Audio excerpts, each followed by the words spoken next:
Бүгін біздер физика пәнінің бірінші сабағын өтіп бастаймыз. Бүгін физика пәніне кірісу. Физика дегеннің өзінде, физика дегеніміздің пәнді бірінші болып пәнге кіргізген алым бұл Аристотель.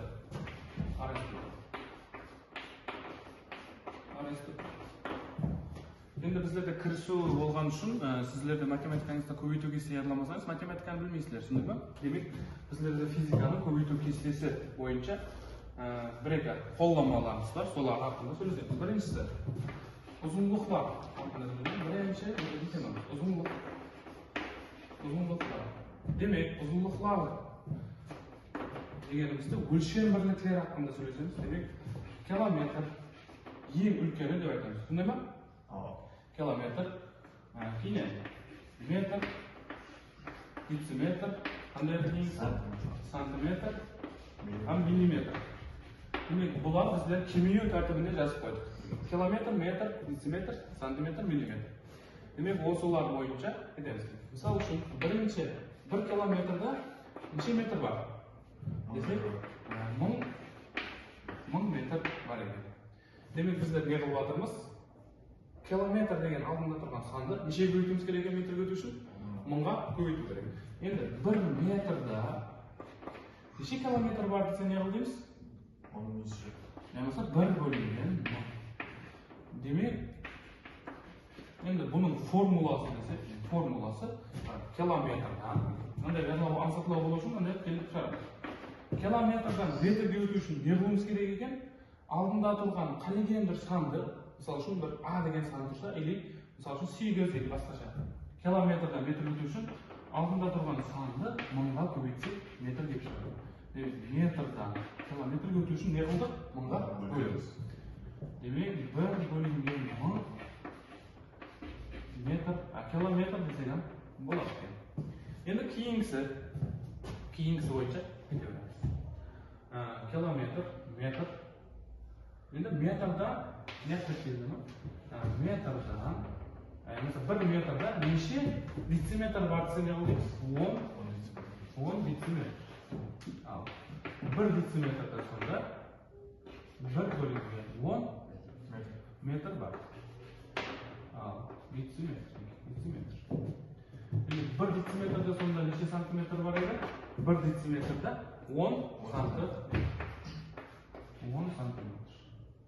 Бір сантиметрім бір бөлінген 10 дециметр.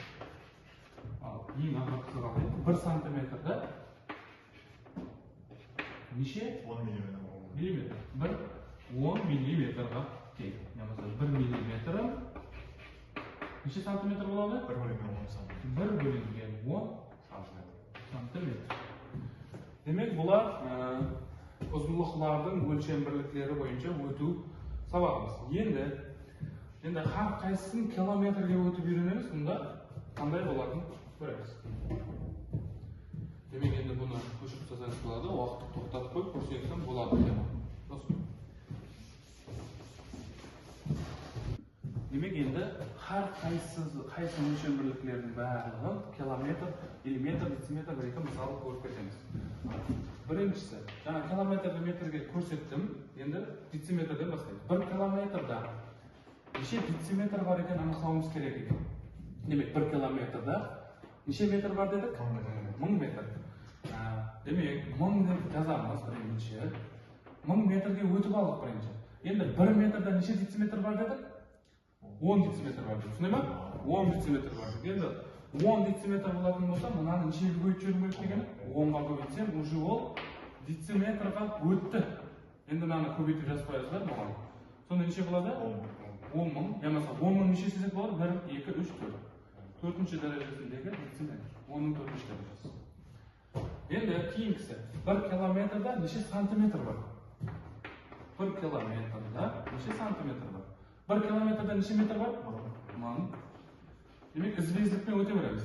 Бір метрда неше дециметр бар? 10 дедік. 10-ға көбейтеміз. Ал бір дециметрдің өзі неше сантиметрге тең еді? 10. Демек, 10-ға көбейтеміз. Демек, осымен сантиметрге өттік па? Демек, ол жерде неше нөл бар? 1, 2, 3, 4, 5. Сонда 10-ның 5-ші дәрежесі сантиметрге тең. Түсіне ме?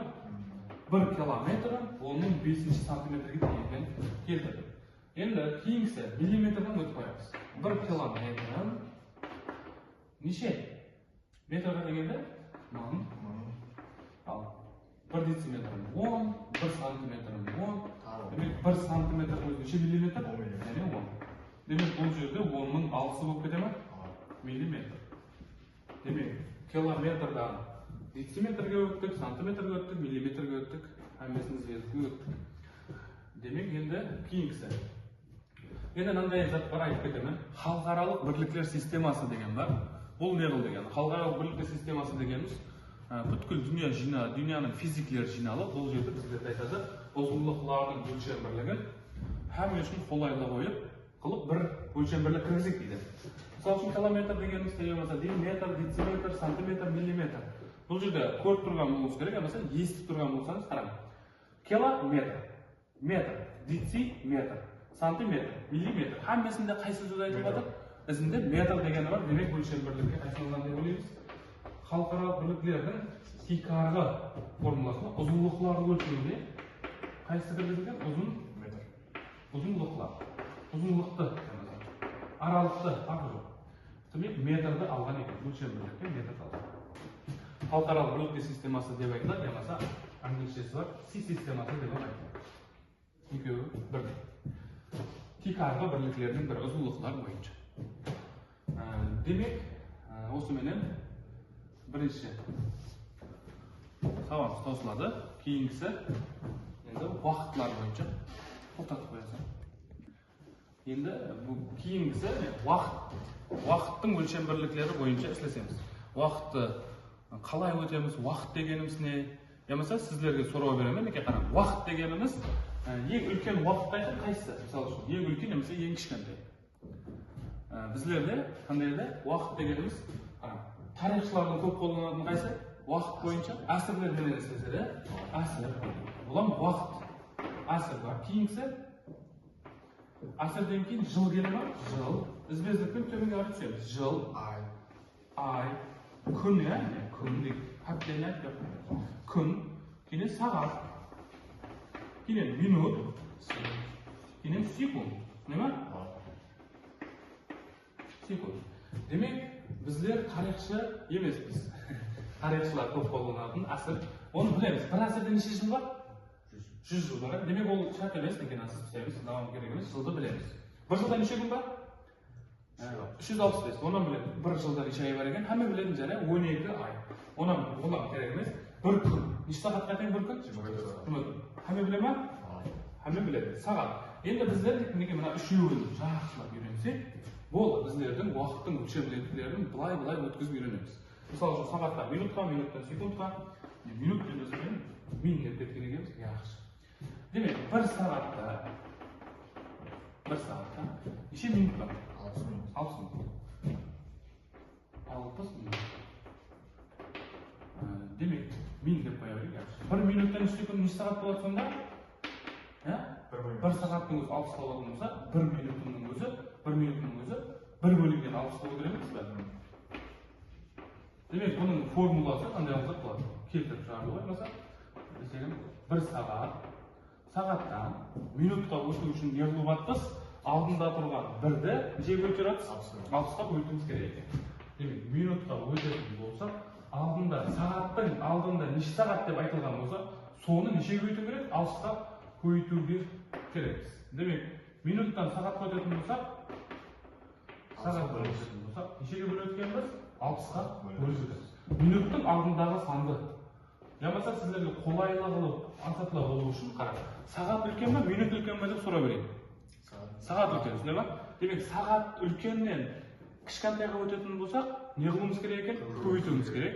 Сөйтіп айтылсаңыз болады. Кішкентайдан үлкенге өту үшін не қылу керек? 60-қа бөлу керек. Тек бұл жерде 60. Жаңағы біздер ғанада 10 емаса 100 емес, 10 емес. Демек, кейінгісі. 1 минутта неше секунд бар? 60 секунд бар. 1 минутта 60 секунд бар. Енді секундты с деп кетсек болады. Олар ақында сөйлесеміз. 1 секундта неше минут бар? 1 бөлінген 60 минут бар. Демек, осыны да жазып қояйық. Минуттан sekund bo'lish uchun ne qilyapmiz? 60 ga ko'paytiryapmiz. Minutning oldinda turgan sonda ko'paytamiz 60 ga. Sekund ko'paytib 60. Sekunddan minutga o'tish uchun 60 ga bo'limiz kerak. 1 bo'lgan 60. Demak, minut ulkan va sekund ulkan va minut ulkan. Demak, ulkandan kichkantayga o'tish uchun yana ko'paytirimiz kerak. Kichkantaydan ulkanga o'tish uchun bo'limiz kerak. Demak, o'slar ketaveramiz. Endi qarang. 1 soatda necha minut bor? Ya'ni men necha minut bor ekan bilasizlar, 60. 1 soatda necha sekund bor? O'xshaydi. 1 soatda umuman.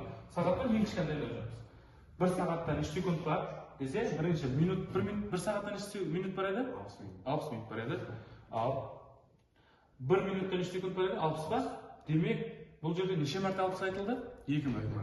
Demak, birinchi minutga o'tamiz, keyin sekundga o'tib bersak minutdan, demak 1 soatdagi sekundga o'tadi. Demak, 1 soatda birinchi 60 minut bor deysizlar. Ko'paytuv, keyin minutga o'tdik deb o'ylaysizlar. Keyin sekundga o'tish uchun yana bir marta 60 qilib bo'lamizlar. Demak, 60 bo'ldi. 1 soatda 3600 sekund bor. Endi sizlarga topshirma beraman. Najaga qarang. Sizlarga bir kunda necha sekund bor ekan topishimiz kerak. Sekund. So'roq. Yaxshimi? Boshlaydi, hammaga so'roq. Topshirma. Bir kunda necha sekund bor ekan? Yozib qo'ysangiz. Tavuk.